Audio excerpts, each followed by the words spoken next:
పనితీరు బాగోలేదని శ్రీకాకుళం జిల్లా ఇచ్చాపురం ప్రభుత్వ హైస్కూల్ లాలాపేట ప్రాథమిక స్కూల్ సిబ్బందిపై విద్యాశాఖ principal secretary Praveen Prakash fire అయ్యారు.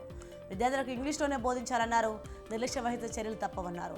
విధుల నుంచి తప్పుకుంటారా లేక సరిగ్గా పనిచేస్తారని డీఈఓను హెచ్చరించారు. జేఈ మెయిన్ సెషన్లో నల్లకుంట నారాయణ కాలేజ్ విద్యార్థులు ఉత్తమ ఫలితాలు సాధించారని కాలేజ్ విభాగాధిపతి పవన్ కుమార్ శర్మ తెలిపారు. ఉత్తీర్ణత సాధించిన విద్యార్థులను సన్మానించారు. నారాయణ కాలేజ్ టీచింగ్ స్టాఫ్ బోధనతోనే ఉత్తమ ఫలితాలు సాధించారని హర్షం వ్యక్తం చేశారు. హైదరాబాద్ కమిషనరేట్ పరిధిలో 108 ట్రాఫిక్ మొబైల్ బైక్లను హైదరాబాద్ సిపి శ్రీనివాస్ రెడ్డి ప్రారంభించారు. ట్రాఫిక్ పోలీసులకు సిపిఆర్ ప్రథమ చికిత్సపై వైద్యులతో ప్రత్యేక శిక్షణ ఇచ్చినట్లు సిపి తెలిపారు.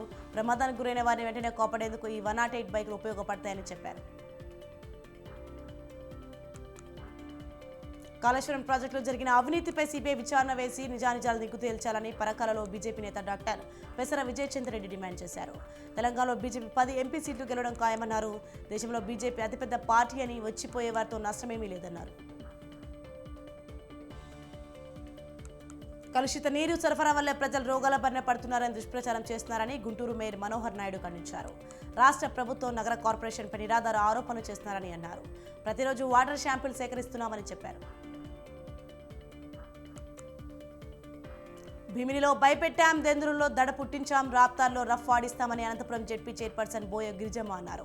చరిత్రలో రాప్తాడు సిద్ధం సభ చారిత్రక ఘట్టంగా నిలవబోతుందన్నారు.